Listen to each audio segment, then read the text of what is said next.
penduduk suatu negeri yang mendustakan Allah dan mereka telah dibinasakan mau beriman serta menjauhkan diri dari berbagai kekufuran dan berbagai kemaksiatan, lafatahna alaihim barakat, ay lawasi'na alaihimul khairi an kulli janib.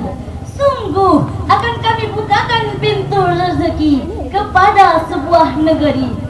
Demikian penafsiran Imam Muhammad Ali As-Sabuni dalam Safatut Tafasir jilid kedua halaman 369. Sedangkan dalam ilmu mantiq, lau anna ahlal qura amanu wattaqau disebut qadiyah syartiyah muttasilah. Sedangkan lafatahna alaihim barakat merupakan jawabannya. Alaqahnya adalah talazuman juz'aini, artinya hanya dengan beriman dan bertakwa pasti Allah akan membukakan pintu rezeki dari segala penjuru. Hadirin rahimakumullah, dari ayat tadi jelaslah bahwa bagi orang yang mampu menempatkan petuah-petuah Al-Quran, mampu menjaga moralnya, pasti negara kita akan hidup subur dengan hasil keberkatan. Tidak akan ada desakralisasi kekuasaan, mustahil akan ada degradasi kredibilitas. Negara kita, hadirin, akan hidup subur dengan hasil yang melimpah ruah. Pemerataan ekonomi dirasakan rakyat-rakyat kecil. Supremasi hukum akan mampu ditegakkan. Negara kita, hadirin, akan hidup subur dengan hasil yang melimpah ruah. Namun hadirin, sebaliknya, bila kita jauh dari petuah-petuah Al-Quran, mengabaikan urgensitas akhlakul karimah, menyepelekan prinsip-prinsip kebenaran, maka hadirin, negara kita akan hidup subur dengan hasil kemaksiatan, laksana cendawan di musim hujan.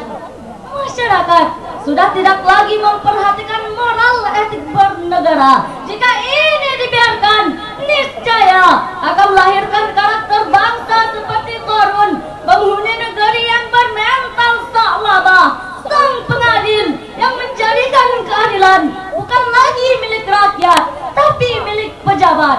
Kekayaan negara, hadirin, bukan lagi milik rakyat, tapi milik konglomerat. Kekuasaan negeri, hadirin, bukan lagi milik rakyat, tapi milik sang penjilat. Betul, hadirin, bahkan hadirin, dan yang lebih menyedihkan lagi adalah menjadi sebab serta ancaman bagi hancurnya negara kita tercinta ini.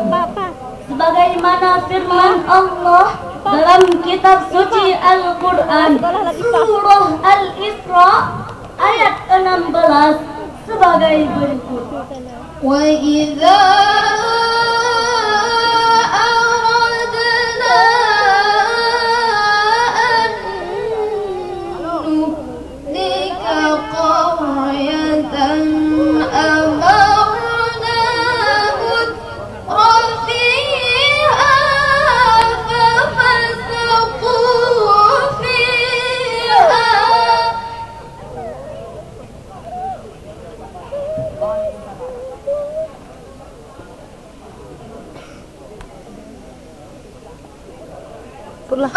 Ini terakhir Al-Quran.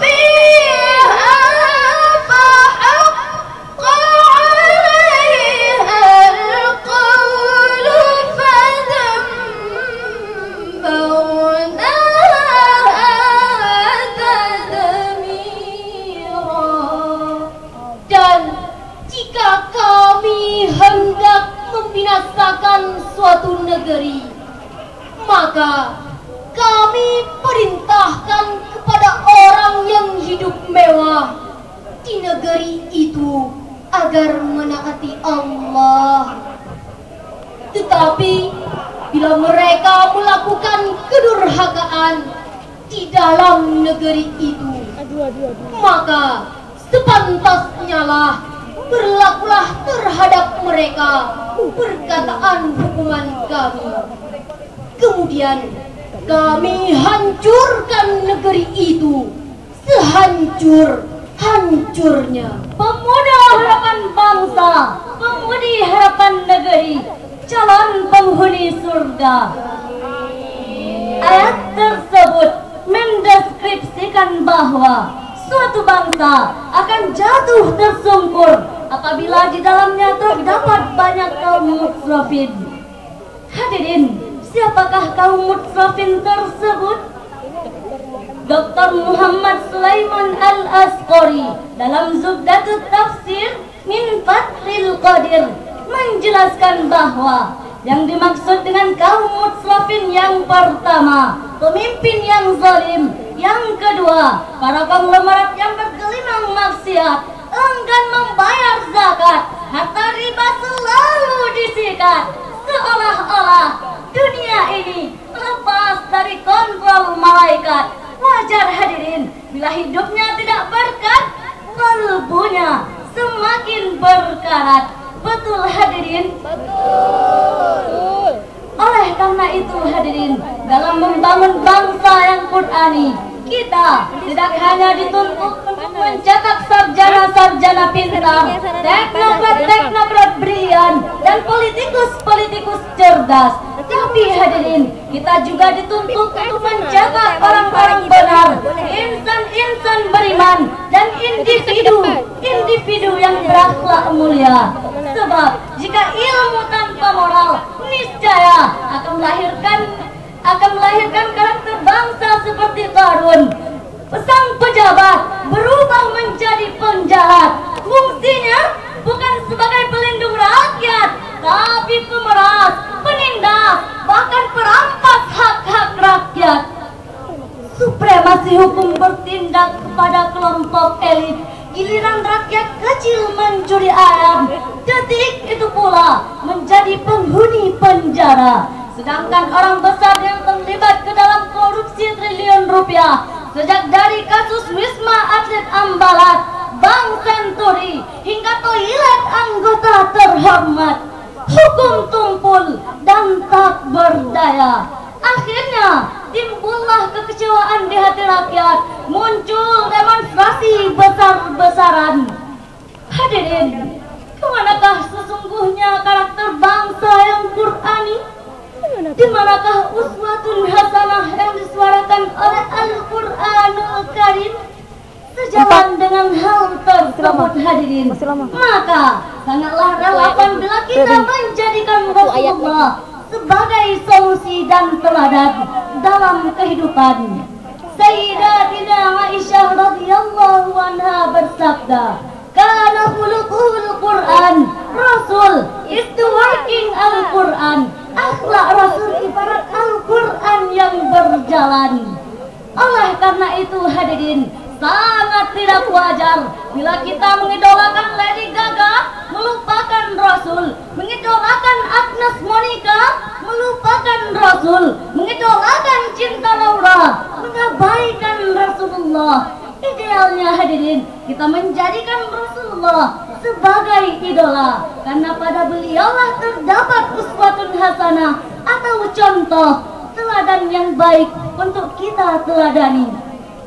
Sebagaimana firman Allah dalam kitab suci Al-Quran, surah Al-Ahzab ayat 21 sebagai berikut. Laqad kana lakum fi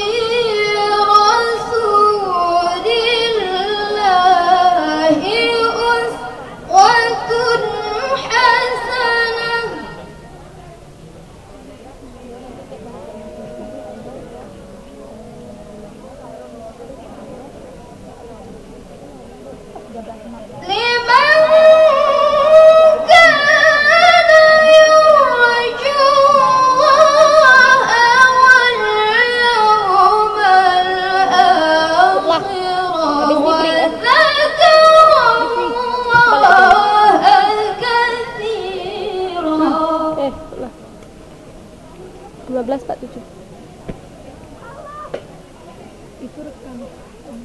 Liman kana